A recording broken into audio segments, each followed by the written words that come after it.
வாழ்க, குருவே துணை, குரு அடி போற்றி. இப்போ பார்த்தீங்கன்னா 2024 டிசம்பர் மாத பலாபலன்கள் ஒவ்வொரு ராசிக்கும் எப்படி இருக்கும், உங்களுடைய ராசிக்கு எப்படி இருக்கு, என்ன விதமான வழிபாடுகள் உகந்ததாக இருக்கும், என்ன செய்யலாம் என்ன செய்யக்கூடாது, நட்சத்திர பலன்கள்லாம் எப்படி இருக்குது அப்படிங்கிறதை பற்றி முழுமையாக தெளிவாக விரிவாக நம்ம பார்க்க இருக்கிறோம். அந்த வகையில் பார்க்கையில் நம்மளுடைய ராசி மகர ராசி அப்படிங்கிறது காலச்சக்கரத்தின் 10வது ராசியாக மகர ராசி இருக்குது. ராசிநாதன் சொல்லக்கூடியவர் சனி பகவான் நமக்கு ராசிநாதனாகவும் இருக்கிறாரு. நட்சத்திரங்கள் அப்படிங்கிறது 3 நட்சத்திரங்கள் இருக்கு. நட்சத்திரங்களுக்கான பலன்களும் நம்ம பார்க்க இருக்கிறோம்.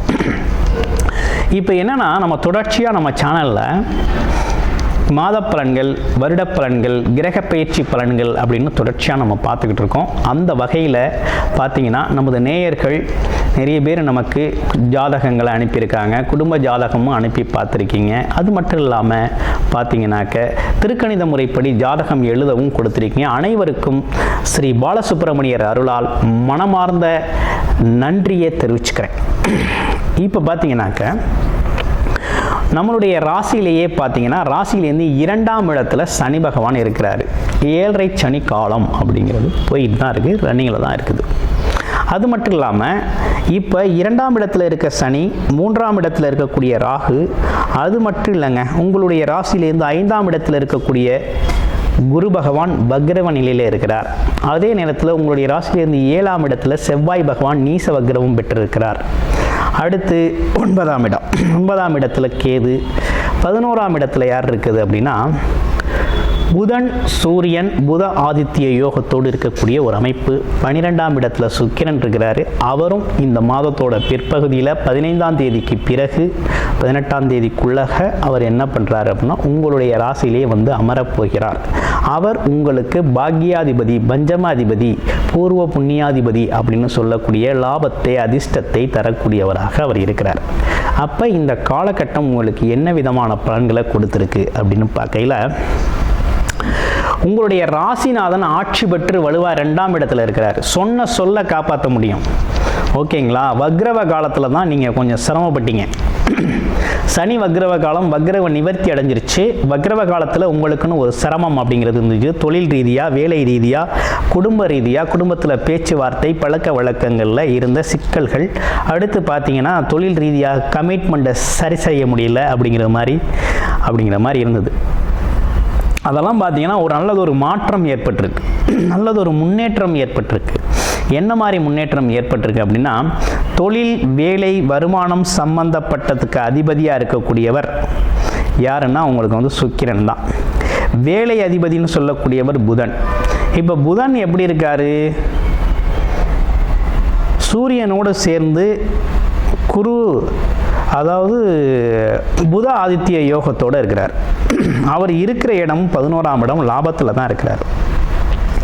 அப்போ உங்களுடைய வேலை அப்படிங்கிறத பொறுத்த வகையில் வேலையில் இருந்து வந்த தொந்தரவு, வேலையில் இருந்து வந்த நெருக்கடி, வேலையில் இந்த வேலை நமக்கு வந்து சரியாக வருமா வராதா அப்படிங்கிறது மாதிரி வேலையில் இருந்து வந்த குழப்பங்கள் இதெல்லாம் நீங்கக்கூடிய காலம். வேலை கிடைக்கலன்னா உறுதியாக வேலை கிடைக்கும்.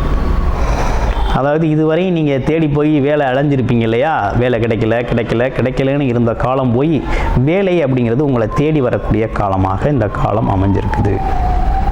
ஏற்கனவே எடுத்த முயற்சிகள் இப்போ பலனளிக்கக்கூடிய வகையில் இருக்குது. இனம் புரியாத நண்பர்கள் உதவி செய்வாங்க, நண்பர்களோட உதவிகள் கிடைக்கக்கூடிய காலகட்டம்.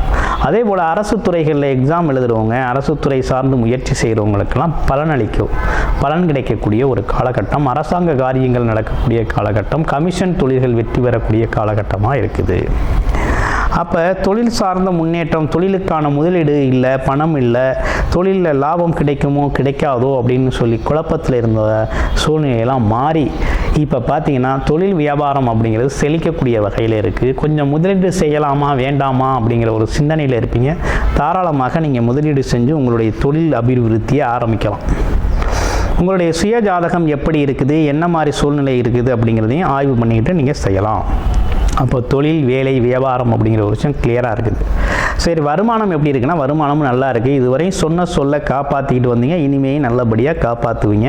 உங்களுடைய சொல்வண்ணம் அப்படிங்கிறது செயல்படும். ஆமாம், நம்பிக்கை அதிகரிக்கக்கூடிய காலகட்டம் உங்கள் மேலே. முயற்சி அப்படிங்கிறது பல விதத்தில் உங்களோட முயற்சிகள் இந்த காலகட்டத்தில் எடுப்பீங்க. அதே போல் 5ஆம் இடத்தில் இருக்கக்கூடிய குரு பகவானால் உங்களுக்கு ஒன்றும் பெரிய பாதிப்புகள் இல்லை. ஆமாம், அதனால் அதை பற்றி நீங்கள் கன்ஃபியூஸ் பண்ணிக்க வேண்டிய அவசியம் இல்லை. அதே போல் 4-11 இருக்கக்கூடிய செவ்வாய் பகவான் 7ல் இருக்கார், நேரடியாக உங்களுடைய ராசியை பார்க்குறார் இல்லையா? அப்போ என்னென்னா இந்த காலகட்டத்தில் என்னென்னா கொஞ்சம் கணவன் மனைவி உறவுகள், நண்பர்கள் இவங்கள்ட்டெல்லாம் பார்த்தீங்கன்னா கொஞ்சம் நெருக்கமான உறவுகளில் கொஞ்சம் வாக்குவாதங்கள் செய்யாமல் இனிமையான ஒரு நட்புறவை உருவாக்கிக்கணும் அப்படிங்கிற மாதிரி தான் இருக்குது. ஒரு குழப்பமான சூழ்நிலை உங்களுக்கு தேவையில்லை. ஆமாம், இந்த காலகட்டத்தை நீங்கள் சிறப்பாக பயன்படுத்தி வாழ்க்கையில் முன்னேற முடியும். அடுத்து மாணவர்களுக்கு படிப்பு அப்படிங்கிறது ரொம்ப நல்லா இருக்குது. அடுத்து சீனியர் சிட்டிசன்ஸ், கொஞ்சம் வயதானவர்கள் ஏதேனும் முதலீடு செய்யலாமா, முன்னேற்றம் கிடைக்குமானா தாராளமாக முன்னேற்றம், முதலீடுகள் போன்ற விஷயங்கள் நல்லபடியாக கிடைக்கக்கூடிய ஒரு அமைப்பு இருக்குது. இப்போ நட்சத்திரங்களுக்கு எப்படி இருக்குது அப்படிங்கிறத பார்க்க போகிறோம். நட்சத்திரம் அப்படின்னா உத்திராடம் நட்சத்திரம் எப்படி இருக்குது அப்படின்னா சுபகாரியங்களில் முன்னின்று நடத்தக்கூடிய ஒரு அமைப்பு அப்படிங்கிறது உத்திராடம் நட்சத்திரத்துக்கு உண்டான சிறப்பாக இருக்குது. தைரியம் உடையவர், மற்றவங்களோட கனிவாக பேசக்கூடிய ஒரு தன்மை அப்படிங்கிறது இவங்களுக்கு உண்டு. அதுலேயும் குறிப்பாக பொது காரியங்களில் ஈடுபடக்கூடிய ஒரு அமைப்பு அப்படிங்கிறது இவங்களுக்கு உண்டு. இவங்களை பொறுத்த வகையில் இந்த காலகட்டத்தில் கமிஷன் தொழில்கள் வெற்றி பெறக்கூடிய காலகட்டம், திடீர் அதிர்ஷ்டங்கள் ஏற்படக்கூடிய காலகட்டம். அதுலேயும் குறிப்பாக இந்த ரியல் எஸ்டேட்டு, இந்த கமிஷன் தொழில்கள், இந்த ஷேர் மார்க்கெட்டு இப்படிப்பட்ட துறைகளில் இருக்கிறவங்க, ஆமாம், மார்க்கெட்டிங் துறை, சேல்ஸு துறையில் டிபார்ட்மெண்ட்டில் இருக்கிறவங்களுக்கெல்லாம் பார்த்திங்கன்னா இந்த காலகட்டத்தில் பார்த்திங்கன்னா திடீர் வருமானம் அப்படிங்கிற ஒரு விஷயம் பேச்சின் மூலமாக யதார்த்தமாக லாபகரமாக கிடைக்கக்கூடிய காலகட்டம். அப்பாவோட சொத்துக்களும் இந்த காலகட்டத்தில் உரிய நேரத்தில் வந்து சேரக்கூடிய காலகட்டம். நீண்ட நாள் எதிர்பார்த்த விஷயங்கள் நடக்கக்கூடிய காலகட்டமாக இந்த காலகட்டம் அமைஞ்சிருக்குது. அடுத்து பாருங்கள் திருவோண நட்சத்திரம். திருவோணம் நட்சத்திரம் எப்படி இருக்குது அப்படின்னா நல்ல குணமுடையவங்க, சுயமரியாதை எதிர்பார்க்கக்கூடியவங்க, சிந்தனை சிக்கனவாதி, நல்ல சிந்தனை செய்யக்கூடியவங்க, மகிழ்ச்சியான சுபாவத்தை கொடுக்கக்கூடியவர்கள், அது மட்டும் இல்லாமல் மன உறுதி உடையவர்கள், தர்ம சிந்தனை உடையவர்கள் அப்படின்னு சொல்லணும். இப்படிப்பட்டவங்க தான் நம்ம திருவோண நட்சத்திரக்காரர்கள். கொஞ்சம் குழப்பமும் இருக்கும். ஆமாம், தர்ம சிந்தனை இருக்கும், நல்ல குணம் இருக்கும், கொஞ்சம் குழப்பமான சூழ்நிலையும் இருக்கும். அதே போல் பார்த்திங்கன்னா சிக்கனமாக செயல்படக்கூடிய தன்மை இருக்குது. சரி, இவங்களுக்கு எப்படி இருக்குது அப்படின்னு பார்க்கையில் இந்த காலகட்டம் அப்படிங்கிறது இவங்களை பொறுத்த வகையில் பயணங்களால் லாபம் அப்படிங்கிற ஒரு விஷயம் இருக்குது. போக்குவரத்து துறையில் பயணம் சார்ந்த விஷயங்கள், டிரான்ஸ்போர்ட் சார்ந்த விஷயங்களில் வேலை பார்க்குறவங்க இவங்களுக்கு எல்லாருக்குமே இந்த காலகட்டத்தில் பார்த்திங்கன்னா ஒரு முக்கியமான நிகழ்வுகள் மூலமாக பாராட்டுக்கள் கிடைக்கிறது, பதவி உயர்வுகள் கிடைக்கிறது. அது மட்டும் இல்லாமல் மதிப்பு மரியாதை கூடுறது அப்படிங்கிற ஒரு விஷயம்லாம் நடக்க போகுது. அதே போல் வெளிநாடு போகணும்னு முயற்சி பண்ணுறவங்க, இடத்தை மாற்றிக்கணும்னு நினைக்கிறவங்க, வேறு ஊருக்கு வேலை தொழில் சம்மந்தமாக வேறு ஊருக்கு மாறணும்னு நினைக்கிறவங்களுக்கெல்லாம் ஒரு நல்ல காலகட்டம். ஓகே, அடுத்து அவிட்டம் நட்சத்திரத்துக்கு எப்படி இருக்குது அப்படிங்கிறத பார்க்க போகிறோம். அவிட்டம் நட்சத்திரம் அப்படின்னாலே சுயமரியாதை உடையவர்கள்,